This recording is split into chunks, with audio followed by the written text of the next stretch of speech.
Hello guys, once again welcome back to Eduport CUT. ഞാൻ നിങ്ങളുടെ സ്വന്തം സൽസബിൻ സാർ. അപ്പോൾ മക്കളെ, ഞാൻ വന്നിരിക്കുന്ന പുതിയൊരു അപ്ഡേറ്റും കൊണ്ടാണ്. വേറെ ഒന്നുമല്ല, എക്സാം കഴിഞ്ഞ് നിങ്ങളുടെ റിസൾട്ട് വന്നു, നിങ്ങളുടെ സ്കോർ കാർഡ് കിട്ടിയിട്ടുണ്ട്. CUTയുടെ UG എക്സാമിന് നിങ്ങൾ എക്സാം എഴുതിയതിന് വേണ്ടിയിട്ട് അതിൻ്റെ നിങ്ങളുടെ സ്കോർ കാർഡൊക്കെ കിട്ടിയിട്ടുണ്ട് അല്ലേ. ഇനി അത് വെച്ച് നിങ്ങൾ എന്താ ചെയ്യേണ്ടത് എന്നുള്ള കാര്യമാണ് പറയാൻ പോകുന്നത്. വേറെ ഒന്നുമല്ല, കംപ്ലീറ്റ് ആയിട്ട് നിങ്ങളെ CUTയുമായിട്ട് ബന്ധപ്പെട്ട് കംപ്ലീറ്റ് ആയിട്ടുള്ള ഒറ്റ സ്ലൈഡിൽ ഞാൻ കാണിച്ചു തരാം എന്തൊക്കെയാണ് നമുക്ക് ഇനി മുന്നോട്ടുള്ള സ്റ്റെപ്പുകൾ എന്ന് പറയുന്നത്. ഓക്കെ, അപ്പോൾ നമ്മളിവിടെ തുടങ്ങുന്ന വേറെ ഒന്നുമല്ല, നമ്മുടെ എക്സാമിൻ്റെ അന്ന് മുതൽ നമ്മുടെ അഡ്മിഷൻ വരെയുള്ള ഇത്രയും കംപ്ലീറ്റ് പ്രൊസീജിയർ കംപ്ലീറ്റ് നമ്മൾ ഒറ്റ സ്ലൈഡിൽ പറഞ്ഞുതരാം. നിങ്ങൾ കംപ്ലീറ്റ് ആയിട്ട് ശ്രദ്ധിച്ചിരുന്ന് വീഡിയോ കംപ്ലീറ്റ് സ്കിപ്പ് ചെയ്യാതെ കാണുക, കാരണം ഇതിൽ കംപ്ലീറ്റ് നിങ്ങൾക്ക് വേണ്ടിയുള്ള മാത്രം ഇൻഫോർമേഷൻസ് ആണ്. ഓക്കെ, അപ്പോൾ ഫസ്റ്റ് നമ്മുടെ എക്സാം അല്ലേ, എക്സാം ഇപ്പോൾ കഴിഞ്ഞു. ഫസ്റ്റ് സ്റ്റെപ്പ് ഏതായിരുന്നു? നമ്മുടെ CUT എക്സാം നമ്മൾ അറ്റൻഡ് ചെയ്യുക, അത് എഴുതുക എന്നുള്ളതായിരുന്നു. നമ്മളത് ചെയ്തു കഴിഞ്ഞു. ഓക്കെ, CUT എക്സാം കഴിഞ്ഞ് കഴിഞ്ഞാൽ ഉടനെ തന്നെ നമുക്ക് വരുന്ന സംഭവമായിരുന്നത് CUT എക്സാമിൻ്റെ റിസൾട്ട് വന്നു. അപ്പോൾ റിസൾട്ട് വന്ന ഡേറ്റ് മറക്കണ്ട, നമ്മുടെ 23rd ഇക്കഴിഞ്ഞ ജൂൺ 23 കേട്ടോ. ജൂൺ 23 റിസൾട്ട് വന്നിട്ടുണ്ട്.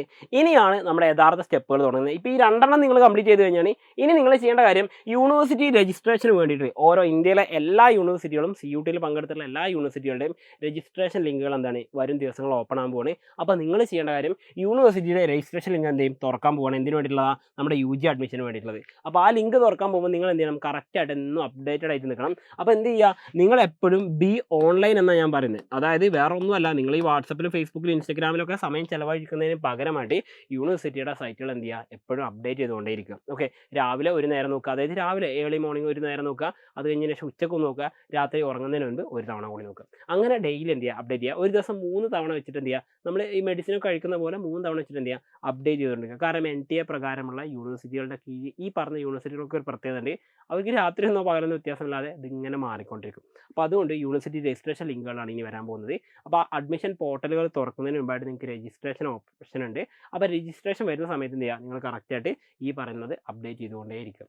ഇനി നാലാമതായിട്ട് നിങ്ങൾ ശ്രദ്ധിക്കേണ്ട കാര്യം, ഈ രജിസ്ട്രേഷൻ ചെയ്യുന്ന സമയത്ത് നിങ്ങൾക്ക് എന്ത് വേണം? ഡോക്യുമെൻറ്റ്സ് അപ്ലോഡ് ചെയ്യാനുണ്ട്.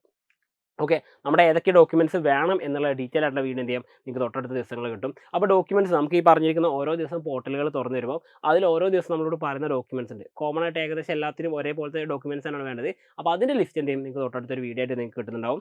അപ്പോൾ നിങ്ങൾക്ക് എന്ത് ചെയ്യാം? ആ ഒരു കാര്യം കൃത്യമായിട്ട് റെഫർ ചെയ്തിരിക്കുക. പിന്നെ നിങ്ങൾ ശ്രദ്ധിക്കേണ്ട കാര്യം പ്രിഫറൻസ് ഫില്ലിംഗ് ആണ്. ഈ പ്രിഫറൻസ് ഫില്ലിംഗ് പറയുമ്പോൾ മിക്കവാറും പേർക്ക് ഡൗട്ട് ഉണ്ടാകും, പ്രിഫർ ചെയ്യാൻ പറ്റുമോ എന്നുള്ളത്. അതെന്താ സംഭവം എന്ന് വെച്ചാൽ ഞാൻ പറഞ്ഞുതരാം. അതായത് ഇപ്പോൾ നമ്മളൊരു യൂണിവേഴ്സിറ്റി സെലക്ട് ചെയ്തല്ലോ, നമ്മളൊരു യൂണിവേഴ്സിറ്റി സെലക്ട് ചെയ്ത് വിചാരിക്കാം. ഇപ്പോൾ ഞാൻ ഒരു XYZ എന്ന് പറഞ്ഞ യൂണിവേഴ്സിറ്റി ഞാൻ സെലക്ട് ചെയ്ത് വിചാരിക്കാം. അവിടെ ഞാൻ പഠിക്കാൻ പോകുന്ന കോഴ്സുകൾ എന്ന് പറയുമ്പോൾ ഞാൻ പ്രിഫർ ചെയ്ത് ഒരു BA സൈക്കോളജി, ഞാൻ BA സൈക്കോളജി എന്ത് ചെയ്തു? പ്രിഫർ ചെയ്തിട്ടുണ്ടായിരുന്നു. അതുപോലെ ഞാൻ എന്ത് ചെയ്തു? BA സോഷ്യോളജി ഞാൻ പ്രിഫർ ചെയ്തിട്ടുണ്ടായിരുന്നു. അതേപോലെ BA history, okay, BA history ഞാൻ പ്രിഫർ ചെയ്തിട്ടുണ്ടായിരുന്നു വിചാരിക്കാം. ഓക്കെ, ഇനി അതല്ലെങ്കിൽ ഞാൻ പ്രിഫർ ചെയ്യുന്നത് എന്തൊക്കെയാണ്? സയൻസ് സബ്ജക്റ്റുകളായിട്ടുള്ള BSc, ഓക്കെ, BSc കെമിസ്ട്രി ഞാൻ എന്ത് ചെയ്യുന്നു? പ്രിഫർ ചെയ്യുന്നുണ്ട്. അതുപോലെ തന്നെ BSc ഫിസിക്സ് ഞാൻ എന്ത് ചെയ്യുന്നുണ്ട്? പ്രിഫർ ചെയ്യുന്നുണ്ട് വിചാരിക്കാം. അപ്പോൾ എന്ത് ചെയ്യുക? ഈ പറഞ്ഞ യൂണിവേഴ്സിറ്റിയിൽ ഞാൻ എഴുതിയ എക്സാം വെച്ചിട്ട് എന്ത് ചെയ്യാൻ പറ്റും? എനിക്ക് ഈ പറഞ്ഞതിനൊക്കെ അപ്ലൈ ചെയ്യാൻ പറ്റുമെങ്കിൽ എന്ത് ചെയ്യുക? നിങ്ങൾ അതൊക്കെ ഫില്ല് ചെയ്ത് തരണം. അതാണ് ഇവിടെ പറഞ്ഞു വെച്ച കാര്യം, വേറെ ഒന്നുമില്ല. അതാണ് നമുക്ക് ഏതൊക്കെ കോളേജ് വേണം, അവിടെ നമ്മൾ ഏതൊക്കെ ഓരോ യൂണിവേഴ്സിറ്റിയുടെയും കീഴിലുള്ള ഏതൊക്കെ കോളേജ് നമുക്ക് വേണം, അവിടെ നമ്മൾ ഏതൊക്കെ കോഴ്സുകൾ അപ്ലൈ ചെയ്യുന്നുണ്ട് എന്ന കാര്യമാണ് ഇവിടെ പ്രിഫറൻസ് ഫില്ലിംഗ് കൊണ്ട് ഉദ്ദേശിച്ചത്. അതാണ് നിങ്ങൾ ഇനി ചെയ്യേണ്ട അടുത്ത കാര്യം. പിന്നെ അതിനുശേഷം നിങ്ങൾ ചെയ്യേണ്ട കാര്യം, നിങ്ങൾക്ക് ഈ പറഞ്ഞ അലോട്ട്മെൻറ്റ് വരുന്ന സമയത്ത് എന്ത് ചെയ്യും? ചിലപ്പോൾ നിങ്ങൾക്ക് സീറ്റ് കിട്ടും, ചിലപ്പോൾ സീറ്റ് കിട്ടിയില്ല എന്ന് വരും. ഒരു ടെൻഷനും വേണ്ട, എന്തായാലും എന്ത് ചെയ്യും? നിങ്ങൾക്ക് അവിടെ ഒരു അക്സെപ്റ്റൻസ് വരും. എന്തിൻ്റെ? സീറ്റ് നിങ്ങൾക്ക് എന്തായാലും സീറ്റ് മിക്കവാറും തരും. കഴിഞ്ഞ വർഷം സ്പോട്ട് അഡ്മിഷനിൽ വരെ സിമ്പിളായിട്ട് ആൾക്കാർ മാർക്ക് കുറഞ്ഞവർ വരെ സീറ്റ് കിട്ടിയിട്ടുണ്ട്, CUT എക്സാം എഴുതി എന്ന കാരണം കൊണ്ട് മാത്രം. അപ്പോൾ നിങ്ങൾ ശ്രദ്ധിക്കുക, സീറ്റ് എന്തായാലും കിട്ടാൻ ചാൻസ് കൂടുതലാണ്. അപ്പോൾ നിങ്ങൾക്ക് യൂണിവേഴ്സിറ്റിയിൽ നിന്ന് ഓഫർ വരും. നിങ്ങൾ അപ്ലൈ ചെയ്ത യൂണിവേഴ്സിറ്റിയിൽ നിന്ന് നിങ്ങൾക്ക് കിട്ടിയിട്ടുണ്ടെങ്കിൽ എന്ത് ചെയ്യും? നിങ്ങൾക്ക് ഉറപ്പായിട്ട് ഓഫറുകൾ വരും. അപ്പോൾ നിങ്ങൾക്ക് എന്ത് ചെയ്യാം? CUTക്ക് നിങ്ങൾക്ക് തന്നിരിക്കുന്ന സീറ്റ് നിങ്ങൾക്ക് ഓക്കെയാണ്, നിങ്ങൾ അക്സെപ്റ്റ് ചെയ്യണം. എന്ത് ചെയ്യണം? അവിടെ താൽക്കാലികമായിട്ടെങ്കിലും അഡ്മിഷൻ എടുക്കാൻ നോക്കണം. അതും ശ്രദ്ധിക്കേണ്ട കാര്യം, അവിടെ കൃത്യമായിട്ട് ഒരു ഡെഡ് ലൈൻ പറഞ്ഞിട്ടുണ്ടാവും. ആ ഡെഡ് ലൈൻ്റെ മുൻപായിട്ട് തന്നെ, അല്ലെങ്കിൽ ഡെഡ് ലൈനായിട്ട് ഒരു ഡേറ്റ് പറഞ്ഞിട്ടുണ്ടാവും. ആ ഡേറ്റിന് മുമ്പായിട്ട് തന്നെ എന്ത് ചെയ്യണം? നമ്മൾ ആ സീറ്റ് അക്സെപ്റ്റ് ചെയ്തിരണം. പിന്നെ നമ്മൾ ചെയ്യേണ്ടത് നമ്മുടെ വെരിഫിക്കേഷന് വേണ്ടിയിട്ട് അവിടെ കോളേജിൽ ഹാജരാകുക എന്നാണ്. അല്ലെങ്കിൽ ചിലപ്പോൾ നിങ്ങളോട് ഓൺലൈനായിട്ടായിരിക്കും പറഞ്ഞിട്ടുണ്ടാവുക. പക്ഷേ മിക്കവാറും കോളേജുകളിൽ വെരിഫിക്കേഷൻ എങ്ങനെയാണ്? ഓഫ്ലൈനായിട്ട് തന്നെയാണ് ഉണ്ടാവുക. അപ്പോൾ കോളേജിൽ നമ്മൾ എന്ത് ചെയ്യും? ഹാജരാവേണ്ടി വരും. ഇപ്പോൾ ഉദാഹരണത്തിന് പറയുകയാണെങ്കിൽ നിങ്ങൾ ഡൽഹി യൂണിവേഴ്സിറ്റിയിൽ അപ്ലൈ ചെയ്ത് വിചാരിക്കുക.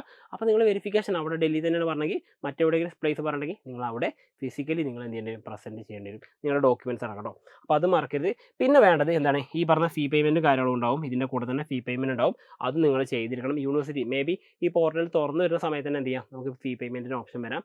അപ്പോൾ അത് നിങ്ങൾ ആ സ്പോട്ടിൽ ചെയ്യുക. ഫീ പേയ്മെൻറ്റ് ഓപ്ഷൻ കണ്ടാൽ എന്ത് ചെയ്ത് ഞാനിപ്പോൾ ഫീ അടക്കുന്നില്ല എന്ന് പറഞ്ഞ് മാറി നിൽക്കരുത്. ഫീ അടക്കുന്നില്ല എന്ന് പറഞ്ഞ് മാറി നിന്ന് കഴിഞ്ഞാൽ പ്രശ്നം എന്ന് പറയുന്നത് വേറൊന്നുമല്ല, നിങ്ങൾക്ക് അവിടെ അലോട്ട്മെൻറ്റ് യോഗ്യത ഇല്ലാതെയാവും. കാരണം ഫീ അടച്ചവർക്ക് മാത്രമേ അവിടെ ചാൻസ് ഉണ്ടാവുള്ളൂ. അപ്പോൾ അതുകൊണ്ട് ഫീ പേയ്മെൻറ്റ് വന്നു കഴിഞ്ഞാൽ അതൊരിക്കലും പേ ചെയ്യാതിരിക്കരുത്.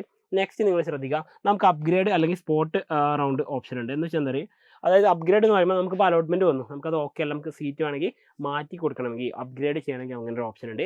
അതുപോലെ എല്ലാത്തിനും ശേഷം സ്പോട്ട് അഡ്മിഷൻ ഉണ്ടായിരിക്കും. ഓക്കെ, അപ്പോൾ അങ്ങനെയുള്ള അപ്ഡേഷൻസ് കാര്യങ്ങൾ ഇതിൻ്റെ കൊണ്ടുണ്ടാകും. അതിനെല്ലാത്തിനും ശേഷമാണ് എന്ത് ചെയ്യുന്നത്, നമ്മുടെ ഫൈനൽ അഡ്മിഷൻ പ്രോസസ്സ് കംപ്ലീറ്റ് ആവുന്നത്. നിങ്ങൾക്ക് എന്ത് ചെയ്യും, നിങ്ങൾക്ക് ഒരു യൂണിവേഴ്സിറ്റി അഡ്മിഷൻ കിട്ടി ഒരു സീറ്റിൽ നിങ്ങൾക്ക് എന്ത് ചെയ്യാം, ജോയിൻ ചെയ്യാം. അപ്പോൾ ഇത്രയും കാര്യങ്ങളാണ് എന്തുള്ളത്, നമ്മുടെ CUT എക്സാമിൻ്റെ base to up to bottom മുതൽ ടോപ്പ് വരെയുള്ള കാര്യങ്ങൾ ഇതാണ്. എക്സാം എഴുതിയത് മുതൽ നിങ്ങൾക്ക് ഇനി നടക്കാൻ പോകുന്ന കാര്യങ്ങൾ ഇതാണ്. അപ്പോൾ നമ്മൾ ഇതുവരെ ഫിനിഷ് ചെയ്തിരിക്കുന്ന ലെവൽ ഇത് മാത്രമേ ഉള്ളൂ. ഇനി ബാക്കിയുള്ള ദിവസങ്ങൾ എന്ത് ചെയ്യും, ഈ ബാക്കിയുള്ള എല്ലാ സ്റ്റെപ്പുകളും നിങ്ങളുടെ മുമ്പിലേക്ക് എത്തും. അപ്പോൾ അത് കറക്റ്റായിട്ട് ഫോളോ അപ്പ് ചെയ്യാനുള്ള ഒരു റെഫറൻസ് വീഡിയോ മാത്രമായിട്ട് ഇതിനെ കാണുക. കൃത്യമായിട്ട് സ്കിപ്പ് ചെയ്യാതെ ഇത്രയും നേരം നിങ്ങൾ കണ്ടിട്ടുണ്ടെങ്കിൽ നിങ്ങൾക്ക് യാതൊരു ഡൗട്ടും ഉണ്ടാവില്ല.